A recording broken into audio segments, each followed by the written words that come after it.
You still don't understand what you're dealing with, do you? Perfect organism. Here's your look at the NECA Toys Alien 40th Anniversary Ash.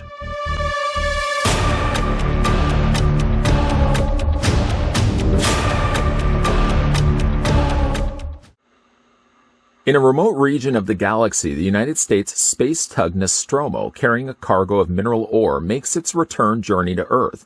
The ship's crew, 5 men, 2 women, and a cat, are awakened from their hypersleep chambers when Mother, the onboard computer, monitors a strange transmission. According to company law, the crew must investigate any signal indicating possible intelligent life. What begins as a routine search mission quickly escalates into a nightmare of unimaginable terror when the crew discovers and brings aboard an extraterrestrial life form.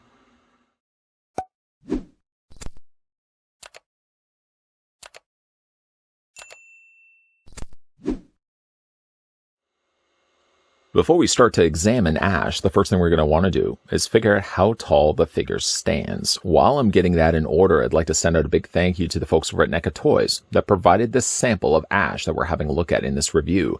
I believe they are Walmart exclusives, correct me if I'm wrong, but we're going to go ahead and take the tape measure right to the very top of his head and stop it right there. And according to the readout, Ash stands 6.4 inches in height. We can switch that to centimeters, revealing that the figure stands 16.4 centimeters tall. For some size comparisons, let's bring in some of the other 40th anniversary Alien figures that we've had a look at before. There he is, Brett, next to him, and we can also bring in Parker. Parker being the tallest of the 3. Quite considerably tall, really. When you stack him up next to Ash, you don't realize how big Parker actually is until you display him with some of the other figures that NECA Toys have put out. For the figure's accessories, he comes with a lot of scene-specific tools. In other words, if you are watching the '79 classic Alien film, you could easily freeze the frame during the surgical scene and be able to pinpoint all the tools, or for the most part, all the tools that we're going to be looking at with this figure. So NECA did do a whole lot of research when it came to all the accessories that are going to come included with Ash. Specifically, I suppose we probably could start that end of the review, looking at the accessories, looking at this one. Probably most people would recognize this as the surgical laser tool that he uses to try to free the face hugger from Kane's face. We all know the resulting end of that, a pool of acid that finds its way burning through the several deck floors of the Nostromo. Very nice, the fact that they include this. It's all primarily all white. Kind of hard to even focus in on it because it's just such a small tool. But you see there's a little bit of green that they just added to the end of it. I think when the time comes to display Ash on the shelf for myself, I'm probably going to use this tool because I think it's one of the more famous ones of the things he comes included with. He does also come included with, I believe, a light. The little rod light that he uses to sort of examine, which again we can kind of focus in on there. It's got a blue painted handle, the stem all done in white. And on the very end of it, you can see the projected light all done in yellow there. Again, very, very tiny tool. If really anything could break potentially on the accessories that come included with Ash, I would suspect this would be the first one, just because, again, the nature of the plastic for this. Putting that down. He also comes with a couple of poking and prodding tools. That would be probably the best way to describe it. Again, I don't think they actually have unique names, unless maybe perhaps if you were to find the catalog of props that they use for the film, they probably could have come up with names for these tools.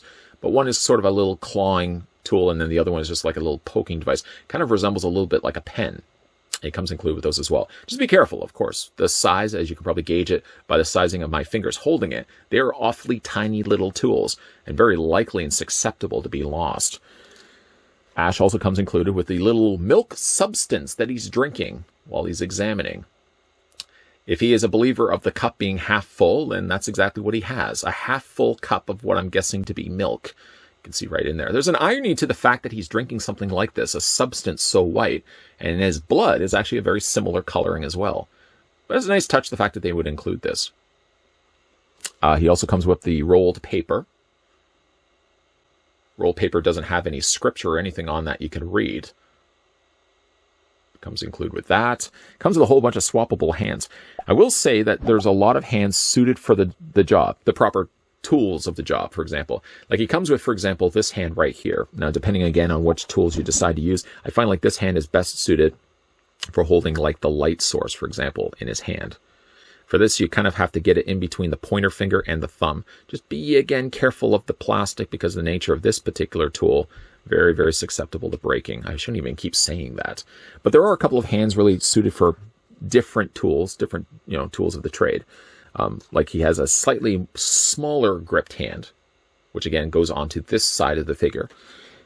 He comes also with another hand suited, like a little bit bigger, of course. Now, this hand is really good for holding the milk, although you may want to actually pry the hand just a little bit bigger. Actually, at the beginning of this review, I end up using this hand right here for holding the cup, the glass in his hand. And again, you just want to pry the fingers away and just fit that into his hand. The whole while I'm doing this, actually, I feel like it's just barely holding in there. Thank goodness the thumb, I think, is doing a lot of the work right there. But you can see it holds the glass in his hand. And he also comes with also this hand as well, which is a swappable option for this side right here. It's just a smaller version, ideally more suited for, again, holding one of the tools. Putting those to the side, very, very carefully moving the glass to the side, because I feel like that would be something I would drop and lose immediately, just like that. The other thing to come include with Ash, and I'm so glad to see that NECA would have included this, is, of course, the severed head. I would feel really disappointed, honestly, if they didn't include the severed head of Ash. Sure, it's fine and good, and it doesn't actually even sit on his head. Obviously, you can see the sculpting on the underside of it. It's just really intended to be displayed along with the figure or displayed with the rest of the Nostromo crew. But man, does it ever look cool, the fact that we get ourselves like a severed head that you can display. Just putting the figure down for a second, I want to quickly show you guys the detailing here done to this. Again, you've got that milky white blood sort of just caked all over his face. Despite being a severed head, it still bears a strong resemblance to Ian Holm, who, of course, the actor, long deceased, unfortunately, who had portrayed Ash in the movie. A crazy android. Crazy android. On the bottom there, I do like the sculpting that they incorporate to the bottom of it. You can really see like just how all the workings of the robot would be underneath that. Just a fun little accessory. Doesn't really have to do anything. Literally what it's doing it right now. But man, I'm so glad to see that they actually included that with this figure. Okay, we'll go ahead and put that to the side. Go ahead and pick back Ash up. Let's get a closer look at Ash. Again, I would say the same thing as what I said with the severed head. As a really strong likeness to actor Ian Holm. Of course, many of you probably would also recognize him as Bilbo Baggins, who would also be in the original Lord of the Rings. Bilbo Baggins. Very, very cool. I find like the head is slightly longer on this severed head than it is on the one that's actually on his neck. But I mean, that's not a complaint at all. The head sculpt is really good on this. The coloring of skin tone, I feel, is a little on the dark side, especially when you see it out here in the hands. The hands have a almost shiny, artificial look to it, which I guess kind of works quite well for a character like Ash. After all, he's an artificial character. But really, really happy with how this one turned out. You got the airbrushing there on the side. A slight little bit of almost like a darker shadowing where stubble could be, which does beg the question, would the android be able to grow any facial hair? The likely answer is probably no. But it does have some really nice paint done to it. Almost a little bit of a speckling paint job to it, the way that they've airbrushed it. The eyes are nice, the nice dark shadowing around the eyes, and the way that he's got the receding hairline on either side, sculpted really nice on this figure.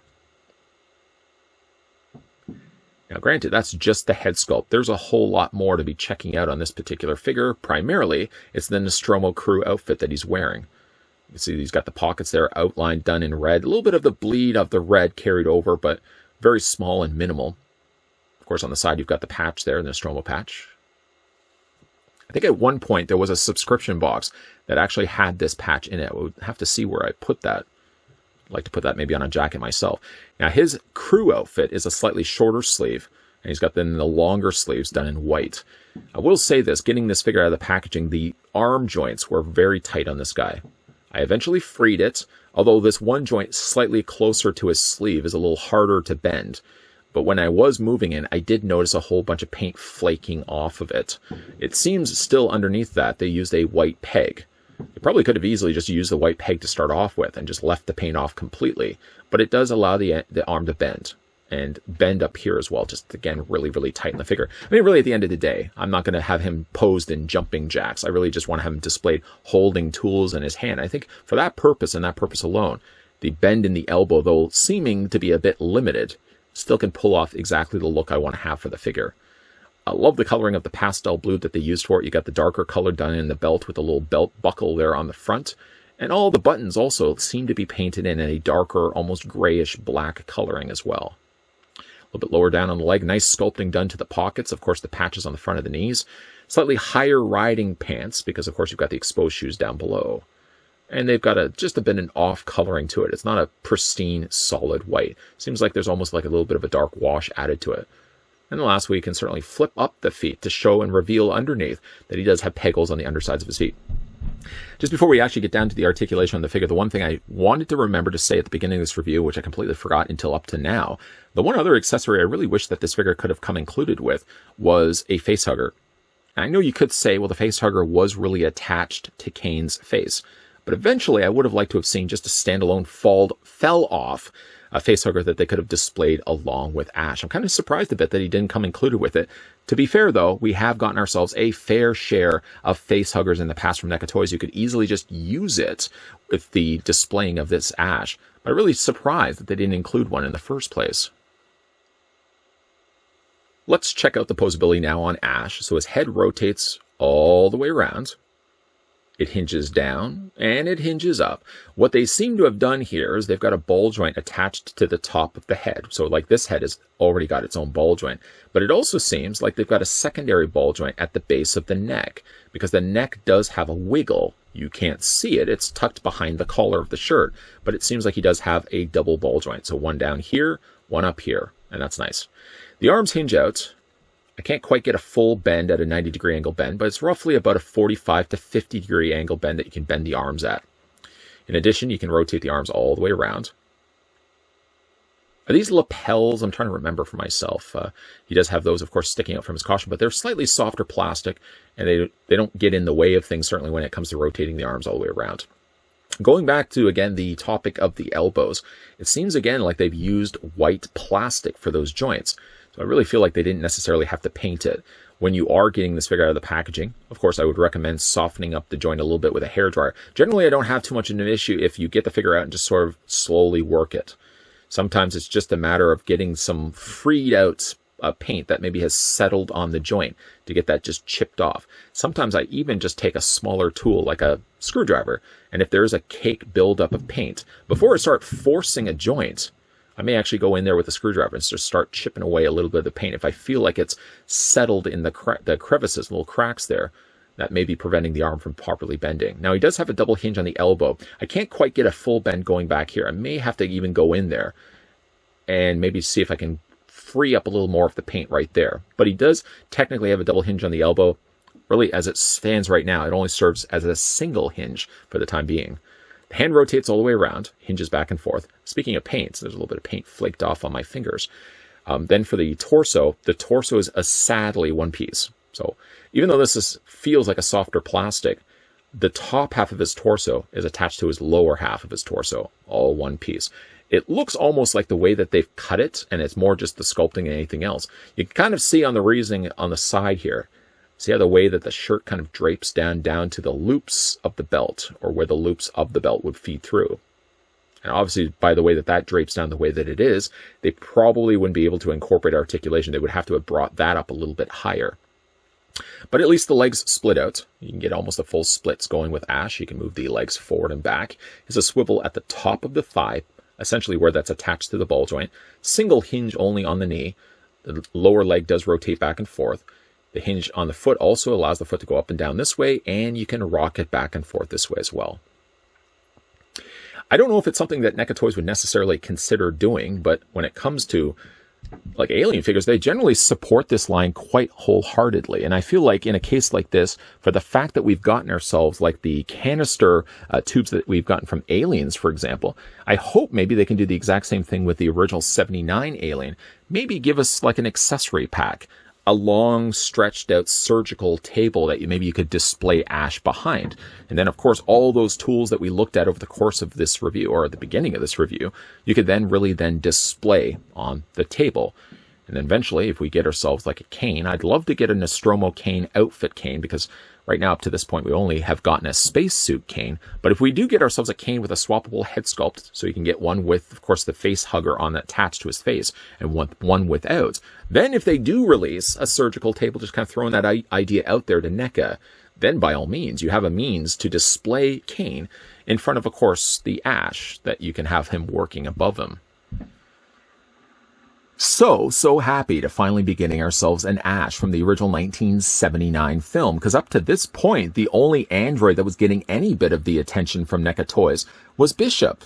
We did get ourselves a Bishop not too long ago, well, several years ago, I suppose, up to this point. Boy, time flies when you're collecting NECA figures, but really no love for Ash until now. I guess it was worth the wait, because what we do get in front of us is a bang-on likeness to actor Ian Holm, who played this sadistic android in the original, like I said, 1979 classic. The only thing really lacking with this figure is not necessarily the accessories, because he gets a whole lot of them. It's just a surgical table.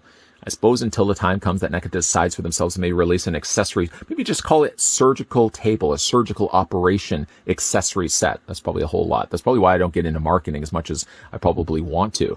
But I could for the time being, maybe find myself a table from one of the other figure lines that have come out over the years. Maybe for the time being, I could probably use that as a makeshift surgical table that I can have displayed along with Ash. Fingers crossed, though, they have shown a lot of love and attention for an accessory set for both Predators and Aliens. I can't imagine that they wouldn't be thinking the exact same thing when it comes to the original Alien film. We already have a great looking Ash, now we just need a great surgical table that could be displayed along with him. What do you guys think of Ash? Let me know down below in the comments section. I'd also like to send a big thank you to the folks over at NECA Toys that provide the sample of Ash that we had a look at in this review. Ash was part of, I believe, third wave. I might be incorrect by that, but it was also the same wave that came included with the Kane, and also came included with another Alien. It was like a 3-pack set. You could, I think, buy them individually in stores, or I think when you order them online, you could order them as a 3-pack set. But either way, though, let me know in the comment section down below what you guys think of Ash, and what other characters would you like to see make figure appearances from the Alien franchise. It doesn't even have to necessarily be the original classics or the Aliens, but what other Alien character from any one of the Alien movies would you like to see NECA Toys produce a figure for? Also, if you're new to this channel and you're liking all the content you're seeing, digging the fact that we're now doing more Alien reviews, I know I'm excited about that as well, because we don't do nearly enough Alien reviews, if you ask me. I love this stuff. But if you are digging this kind of content and you are new to this channel, make sure you hit that subscribe button down below, turn the bell notification on.